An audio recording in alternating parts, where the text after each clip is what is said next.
eu posso me frustrar, mas nesse ano é obrigação ganhar um título. Cara, como que você tá indo num caminho muito ruim, mano? Desculpa aí te desapontar, mas eu vou desenrolar um pouco a respeito disso, porque eu quero te salvar desse caminho sombrio, pra lá na frente você não ficar mais chateado do que você poderia ficar, tá? Boa noite, meu amigo Adalvo, vai Corinthians. Um abraço aí pra você. Como você me chamou de amigo, vou ser amigo com você aqui, ó. Entenda que o Corinthians está num processo de reconstrução. E esse processo, na melhor das hipóteses, vai durar aí a gestão do Augusto Melo.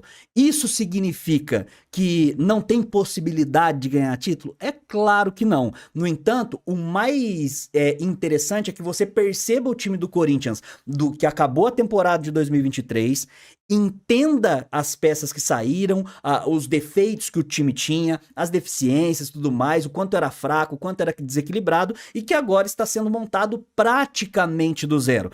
Olha, só para você ter uma ideia, vamos partir da ideia, Gustavo Henrique fecha com o Corinthians, Félix Torres chegou 2 zagueiros, certo? A gente vai ter 5 zagueiros no elenco, perfeito? Então, depois das contratações, 5 zagueiros no elenco. Vamos lembrar da frase do Fernando Diniz, clássica, que eu sempre uso aqui: quem tem 3 zagueiros não tem nenhum, quem tem 4 tem 1, quem tem 5 tem 2. Então, depois de começar a reconstruir o elenco, nós temos 2 zagueiros de fato. Por que o Fernando Diniz fala que quem tem 3 zagueiros não tem nenhum? Porque você não pode se dar ao luxo de trocar a sua formação, você não pode se dar ao luxo de jogar com 3 zagueiros. Ou seja, você já passa uma pré-informação para o treinador adversário que você vai jogar numa linha com 4, porque você vai ter que ter um zagueiro na reserva para não ficar sem zagueiro no seu esquema. Então, quando a gente tem 5 zagueiros, agora a gente está começando a ter um plantel. E a gente pode olhar assim, porra, o Gustavo, promissor ainda e tal, não funcionou no Bahia, aqui no Corinthians teve dificuldade, quem sabe não volta e começa a funcionar. O Caetano é promissor também,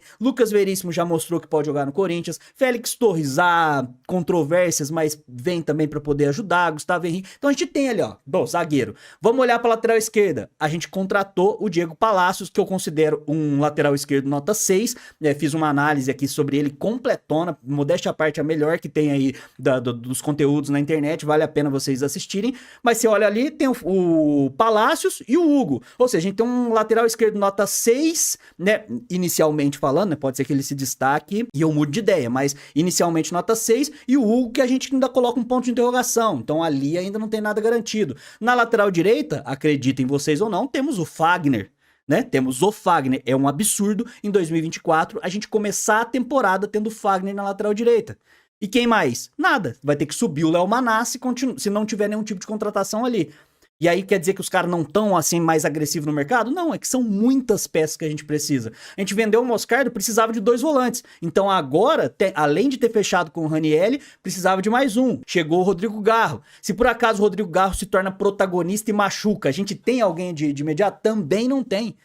Então, é importante que vocês entendam a situação que a gente tava e o processo que vai passar. Porque o título é pra surpreender a Fiel, se acontecer. A Fiel pezinho no chão, a Fiel aqui do Papo Fiel mesmo, tem que se surpreender se por acaso um título acontecer. Num primeiro momento, estamos montando uma equipe para sermos competitivos, principalmente no Campeonato Paulista. Não dá mais pra gente jogar contra um São Bernardo da vida e ser jantado como se estivesse jogando contra o Bayern de Munique, como aconteceu no ano passado. Lembra? No jogo lá em São Bernardo, que a gente perdeu de 2-0, que parecia adulto jogando contra criança, que a gente foi humilhado pelos caras. Não dá mais pra você jogar com o Red Bull Bragantino, que é sim um time de primeira divisão, e não ser competitivo, virar ratinho de laboratório com os caras, como todos os jogos praticamente do ano passado. A estreia o ano passado, que a gente perdeu de 1-0, e o Cássio fez pelo menos 8 grandes defesas, não dá mais pra acontecer isso. Não dá pra gente jogar contra o Guarani e tomar um gol antes dos 5 segundos de jogo. Não dá mais pra poder jogar contra Botafogo de Ribeirão e sofrer. Não dá pra jogar com a Portuguesa, a Lusa, que não tinha time decente pra jogar a Série A3 do Campeonato Paulista, e a gente sofrer num empate melancólico em 0-0 lá. A gente tá falando de Campeonato Paulista. A gente tem que conseguir jogar em bom nível no Campeonato Paulista pra dar um tempo de uma extensão de pré-temporada. Se o título não vier, eu nem tô esperando isso e provavelmente nem vou esperar isso nesse momento, que a gente consiga ser competitivo. Se tiver que ser eliminado em clássico ali, o que é consequência muitas vezes do Campeonato Paulista, que aconteça, mas sendo competitivo. Não dá pra gente ser eliminado de uma semifinal de Copa do Brasil, como foi contra o São Paulo lá no Morumbi. No primeiro tempo os caras tinham matado o jogo.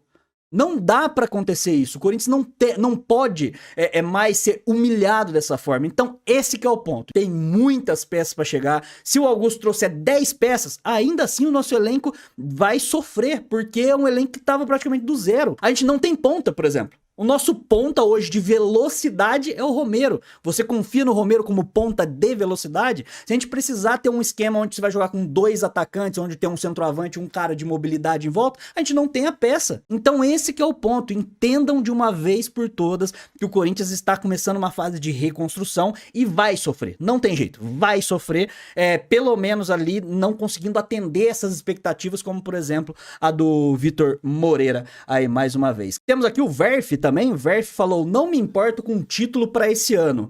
O mais perto daquele time ideal, entre aspas, será apenas o ano que vem, a depender da desenvoltura do time nesse ano. Outra coisa que eu sempre falo, parece que eu sou chato aqui, mas eu vou continuar sendo. Se vocês querem alguém legal, não vai ser aqui no canal Papo Fiel. A primeira coisa que eu tento, cara, eu tô praticamente implorando para que vocês entendam isso, né?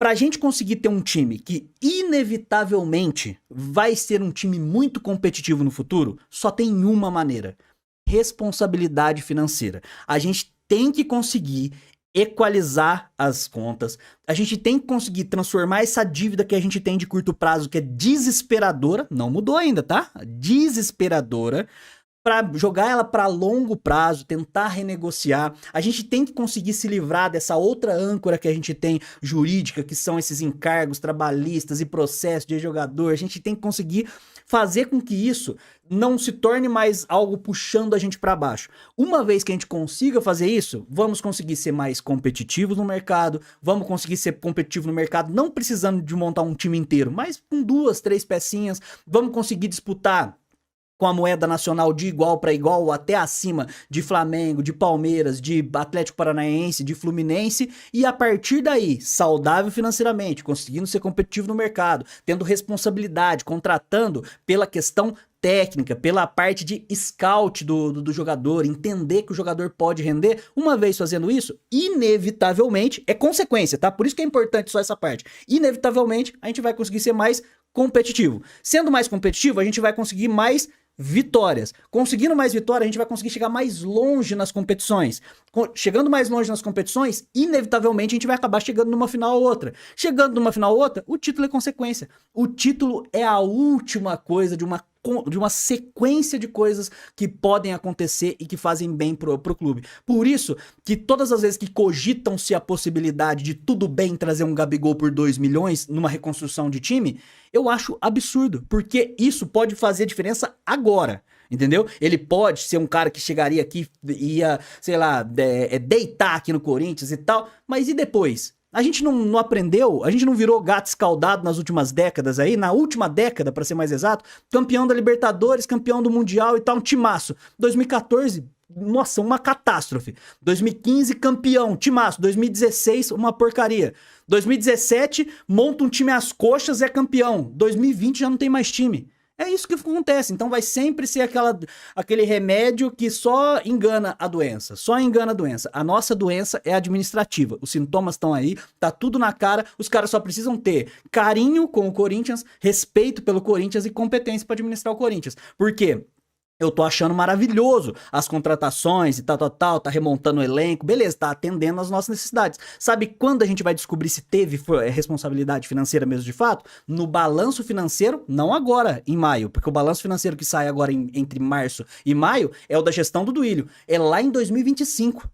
Se chegar lá em 2025, a gente tiver ganho Copa do Brasil, tiver ganho Brasileiro, e aí vai pegar o balanço financeiro, tiver com 1,5 bilhão de dívida mais a Arena, aí vocês entendem que o bagulho é muito mais complexo e não vai ser algo sustentável, muito pelo contrário, a gente vai pagar o preço. Por isso que as coisas precisam ser feitas, mas da maneira mais saudável aí pro Corinthians, entendeu? Adriano, o que você acha que precisamos para um time G6? Então, sabe qual que é o problema da Fiel também, inclusive do Adriano e muitos de vocês aí? Vocês querem que o futebol seja uma ciência exata, mas não é. Futebol não é de exatas, o futebol é de humanas. Então tem variações. Tem variações. Quer um exemplo de variação que muita gente gosta de usar pro lado de tentar justificar elencos mal montados do Corinthians? 2017. 2017, quem diria que o Corinthians ia pegar sequer um G6? Ninguém. Hoje todos os jornalistas são zoados que falavam na época lá, pô, o Corinthians é a quarta força e tal. Mas qualquer cara realista naquele ano de 2017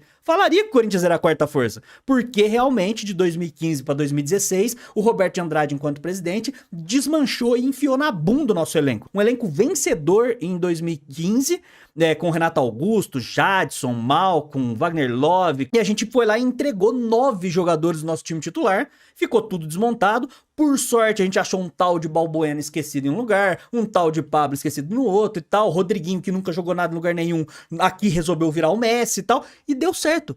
Com um treinador que nem treinador era. E aí os caras pegam essa exceção como regra. Mas aí é que tá, o futebol tem essa... Isso que dá graça também, né? O futebol tem isso de passar pra gente ali uma sensação de, caramba, é possível mesmo com um time tosco. Então, da mesma forma que tem como as peças não encaixarem de jeito nenhum que tá chegando e a gente fazer uma temporada vergonhosa e vexatória, também tem chance de a gente cravar os títulos lá. Mas dentro da lógica, se o futebol fosse lógico, num time de reconstrução, a gente teria que considerar um G6 no Campeonato Brasileiro e classificação para Libertadores como uma vitória. Para mim, se o Corinthians jogar e classificar a Libertadores, para mim eu tô comemorando o ano. Última coisa que eu estou esperando é títulos. E sim uma progressão em campo taticamente, jogadores e principalmente no lado político e financeiro. Como você disse, se vir título tem que ser na surpresa. Se vier um título, qualquer um que seja, Paulista, Copa do Brasil é um título plausível, entendeu? Porque a gente pensa assim, pô, Copa é Copa, mano. Copa é Copa. Você vai lá, empata fora de casa, segurou o empate aqui, você ganhou do Real Madrid. Entendeu? Então Copa é embaçado, mano. Copa... E é por isso que a Copa do Brasil é uma competição tão democrática. Mas não dá pra ir esperando ser competitivo até a final. Se acontecer, excelente. Porque muitas vezes o time encaixa também. E aí quando encaixa, papai, é difícil. É difícil alguém bater, porque o time começa a pegar confiança, aí começa a se sentir bem jogando junto, de repente você tá na final do Campeonato Paulista contra o Palmeiras e passa o carro em cima do Palmeiras. Acontece, pode acontecer. É a lógica? Não é a lógica. Por sorte, o futebol não é lógico. Eu tô vendo muito torcedor achando que vai acontecer um milagre igual 2017. Esse que é o problema da exceção. A exceção, ela não é a regra, ela confirma a regra. A regra existe. Qual que é a regra? Se você montar um time meia boca, a chance de você ir mal na temporada é gigantesca. Essa é a regra. Quando acontece uma exceção, essa exceção ela só confirma a regra. Fala, ó, isso aqui realmente ó, não é normal de acontecer. Só que as pessoas tiram essa exceção como a regra. Como se, tanto que era o carro-chefe da renovação e transparência, né? Do Andrés, do Willi e tal. Monta um time às coxas e depois desmancha, porque vai dar certo. Na próxima vez a gente vai montar na sorte de novo e vai dar certo. Só que aí parou de dar certo. 2019 já foi aquilo, na marra. 2020 já não veio o título. 2021 pior ainda. 2022 pior ainda. 2022 teve o Vitor Pereira, né? Então foi melhor, mas naquele time totalmente desequilibrado, com as contratações, com as oportunidades de mercado. E o fundo do poço foi o ano passado, né? E já se prepara, porque vamos imaginar a lógica. A lógica é que o Corinthians não seja campeão esse ano por ser um ano de reconstrução. Concordamos até aí? Espero que a gente concorde. Se a gente concordar até aí, se a gente não for campeão, os caras, os rivais, palmeirenses, São Paulino, Santista, eles não querem saber que é ano de reconstrução. Eles vão matar todos os corintianos de zoeira, ou acabou a farra, derrubar, não sei o que. Mano, os caras vão vir com peso. Então já se prepara, porque a tendência num ano de reconstrução é que o time do Corinthians não seja campeão, que consiga ser competitivo pelo menos, e prepara o coraçãozinho.